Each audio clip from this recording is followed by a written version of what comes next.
About 10 years ago, I took on the task to teach global development to Swedish undergraduate students. That was after having spent about 20 years together with African institutions studying hunger in Africa. So I was sort of expected to know a little about the world. And I started in our medical university, Karolinska Institute, an undergraduate course called Global Health. But when you get that opportunity, you get a little nervous. I thought these students coming to us actually have the highest grade you can get in Swedish college system. So I thought maybe they know everything I'm going to teach them about. So I did a pre-test when they came. And one of the questions from which I learned a lot was this one. Which country has the highest child mortality of these 5 pairs? And I put them together so that in each pair of country, one has twice the child mortality of the other. And this means that it's much bigger the difference than the uncertainty of the data. I won't put you at a test here, but it's Turkey, which is highest there, Poland, Russia, Pakistan, and South Africa. And these were the results of the Swedish students. I did it, so I got a confidence interval, which was pretty narrow, and I got happy, of course. I had 1.8 right answer out of 5 possible. That means that there was a place for a professor of international health and for my course. But one late night, when I was compiling the report, I really realized my discovery. I have shown that Swedish top students know statistically significantly less about the world than the chimpanzees. Because the chimpanzee would score half right. If I gave them 2 bananas with Sri Lanka and Turkey, they would be right half of the cases. But the students are not there. The problem for me was not ignorance, it was preconceived ideas. I did also an unethical study of the professors of the Karolinska Institute that hands out the Nobel Prize in medicine, and they are on par with the chimpanzee there. So this is where I realized that there was really a need to communicate, because the data of what's happening in the world and the child health of every country is very well aware. So we did this software which displays it like this. Every bubble here is a country. This country over here is China. And this is India. The size of the bubble is the population. And on this axis here, I put fertility rate. Because my students, what they said when they looked upon the world, and I asked them, what do you really think about the world? Well, I first discovered that the textbook was Tintin mainly. And they said the world is still we and them. And we is Western world, and them is third world. And what do you mean with Western world? I said, well, that's long life in small family. And third world is short life in large family. So this is what I could display here. I put fertility rate here, number of children per woman, 1, 2, 3, 4, up to about 8 children per woman. We have very good data since 1962, 1960 about, on the size of families in all countries. The error margin is narrow. Here I put life expectancy at birth, from 30 years in some countries up to about 70 years. And 1962, there was really a group of countries here that was industrialized countries, and they had small families and long lives. And these were the developing countries. They had large families and they had relatively short lives. Now, what has happened since 1962? We want to see the change. Are the students right? It's still 2 types of countries? Or have these developing countries got smaller families and they live here? Or have they got longer lives and live up there? Let's see. We start the world. And this is all UN statistic that has been available. Here we go. Can you see there? It's China. They're moving against better health. They're improving there. All the green Latin American countries, they are moving towards smaller families. The yellow ones here are the Arabic countries, and they get larger families, but longer lives, but not larger families. The Africans are the green down here. They still remain here. This is India. Indonesia is moving on pretty fast. And in the 80s here, you have Bangladesh still among the African countries there. But now Bangladesh, it's a miracle that happens in the 80s. The imams start to promote family planning, and they move up into that corner. And in 90s, we have the terrible HIV epidemic that takes down the life expectancy of the African countries, and all the rest of the world moves up into the corner where we have long lives and small family, and we have a completely new world.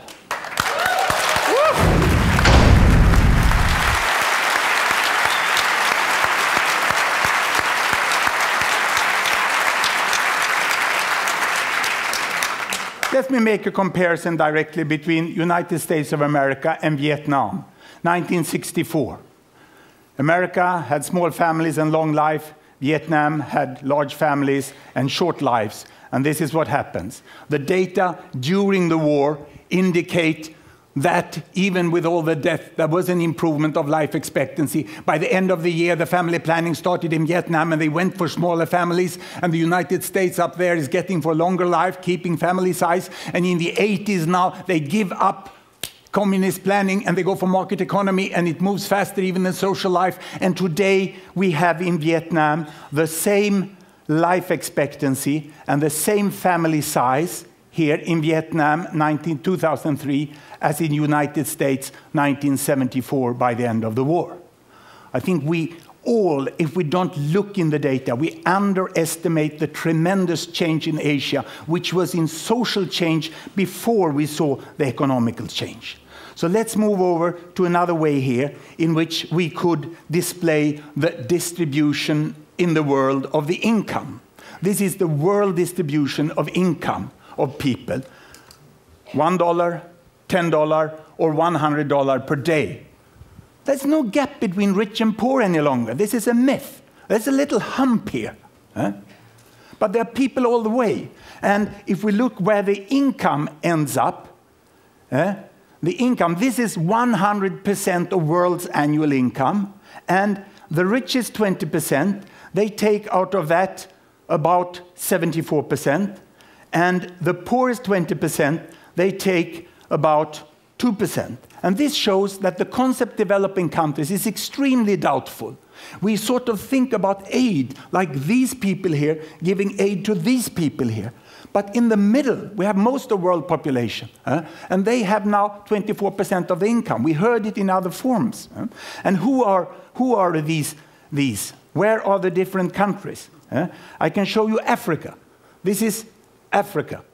10% of the world population, most in poverty. This is OECD, the rich country, the country club of the UN.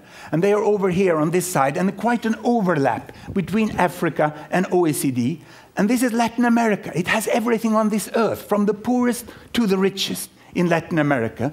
And on top of that, we can put East Europe, we can put East Asia, and we put South Asia. And how did it look like if we go back in time to about 1970? Then there was more of a hump. And we have most who lived in absolute poverty were Asians. The problem in the world was the poverty in Asia. And if I now let the world move forward, you will see that while population increase, there are hundreds of millions in Asia getting out of poverty, and some others get into poverty. And this is the pattern we have today. And the best projection from the World Bank is that this will happen. And we will not have a divided world. We will have most people in the middle. Of course, it's a logarithmic scale here. But our concept of economy is growth with percent. We look upon it as a possibility of percentage increase. If I change this and I take GDP per capita instead of family income, and I turn these individual data into regional data of gross domestic product, and I take the regions down here, the size of the bubble is still the population, and you have the OECD there, and you have sub-Saharan Africa there, and we take off the Arab states there, coming both from Africa and from Asia, and we put them separately, and we can expand this axis, and I can give it a new dimension here by adding the social values there, child survival. Now I have money on that axis, and I have the possibility of children to survive there. In some countries, 99.7% of children survive to 5 years of age, others only 70. And here it seems that there is a gap between OECD, Latin America, East Europe, East Asia, Arab states, South Asia, and Sub-Saharan Africa. The linearity is very strong between child survival and money. But let me split Sub-Saharan Africa. Health is there, and better health is up there. I can go here, and I can split Sub-Saharan Africa into its countries. And when it bursts, the size of each country bubble is the size of the population. Sierra Leone down there, Mauritius up there.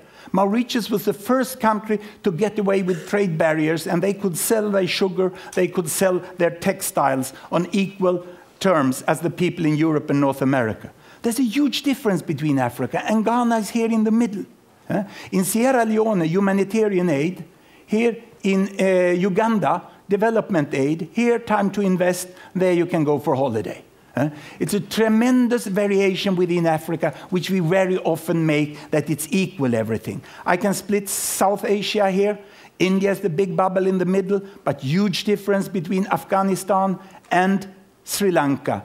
And I can split Arab states. How are they? Same climate, same culture, same religion, huge difference. Even between neighbors. Yemen, civil war, United Arab Emirates money, which was quite equally and well used. Not as the myth is. And that includes all the children of the foreign workers who are in the country. Data is often better than you think. Many people say that data is bad. There is an uncertainty margin. But we can see the difference here, Cambodia, Singapore. The differences are much bigger than the weakness of the data. East Europe, Soviet economy for a long time, but they come out after 10 years very, very differently. And there is Latin America. Today we don't have to go to Cuba to find a healthy country in Latin America. Chile will have a lower child mortality than Cuba within some few years from now. And here we have high-income countries in OECD, and we get the whole pattern here of the world, which is more or less like this. And if we look at it, how it looks the world, in 1960, it starts to move, 1960. This is Mao Zedong. He brought health to China. And then he died, and then Deng Xiaoping came and brought money to China and brought them into the mainstream again. And we have seen how countries move in different directions like this. So it's sort of difficult to get an example country which shows the pattern of the world. But I would like to bring you back to about here at 1960. And I would like to compare South Korea, which is this one, with Brazil, which is this one. The label went away for me here. And I would like to compare Uganda, which is there. And I can run it forward like this.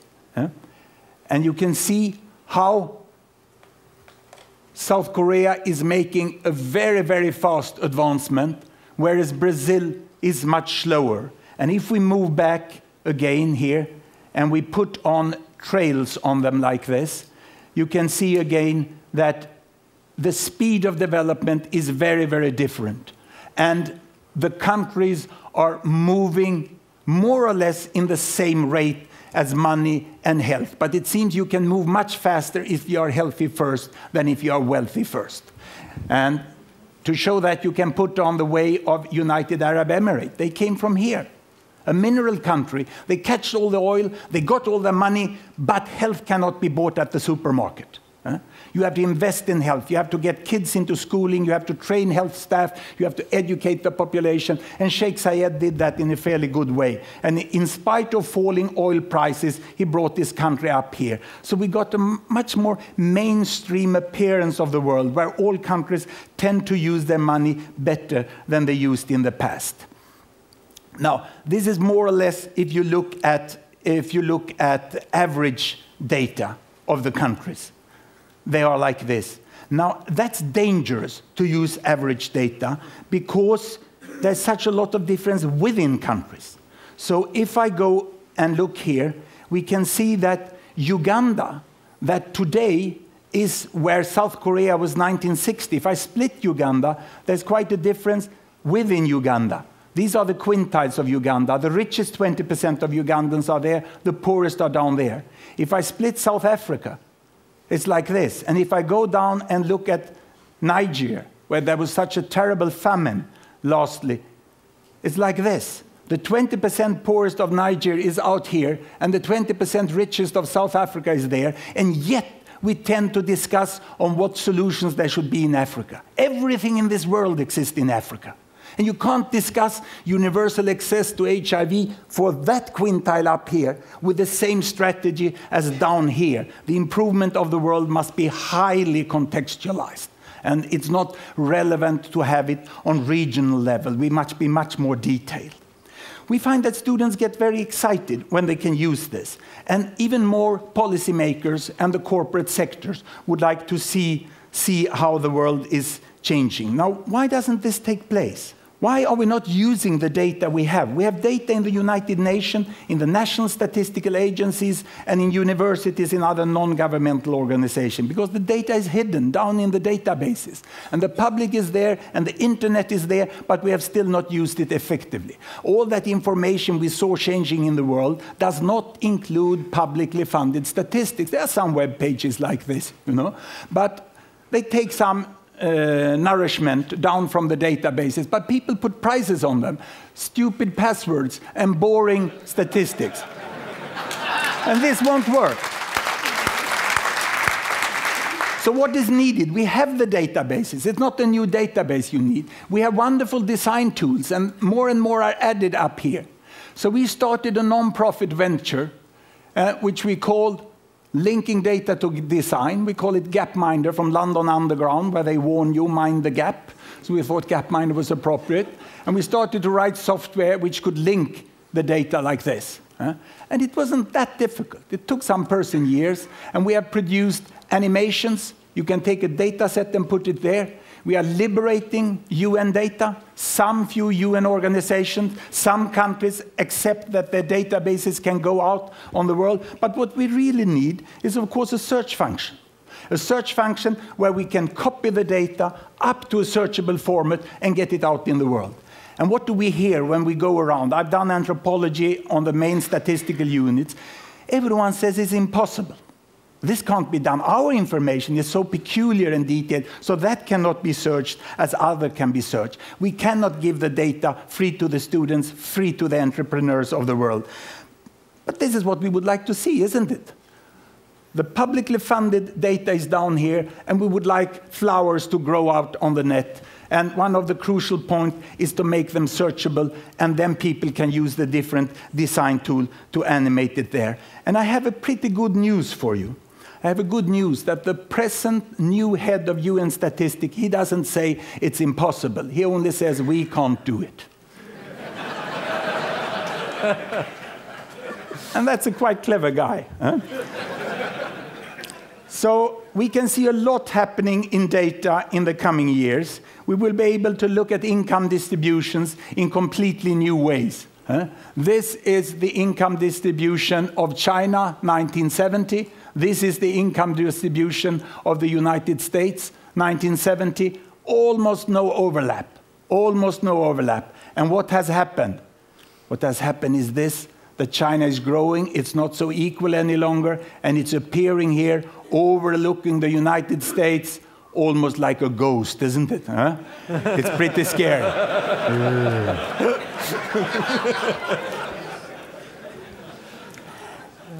But I think it's very important to have all this information. We need really to see it. And instead of looking at this, I would like to end up by showing the internet users per 1,000. In this software, we access about 500 variables from all the countries quite easily. It takes some time to change for this. But on the axes, you can quite easily get any variable you would like to have. And the thing would be to get up the databases free, to get them searchable, and with a second click, to get them into the graphic formats where you can instantly understand them. Now, the statisticians doesn't like it because they say that this will not show the reality. We have to have statistical analytical methods. But this is hypothesis generating. I end now with a world there the internet are coming, the number of internet users are going up like this. This is the GDP per capita, and it's a new technology coming in, but amazingly how well it fits to the economy of the countries. That's why the $100 computer will be so important. But it's a nice tendency. It is as if the world is flattening off, isn't it? These countries are lifting more than the economy. And it will be very interesting to follow this over the year, as I would like you to be able to do with all the publicly funded data. Thank you very much.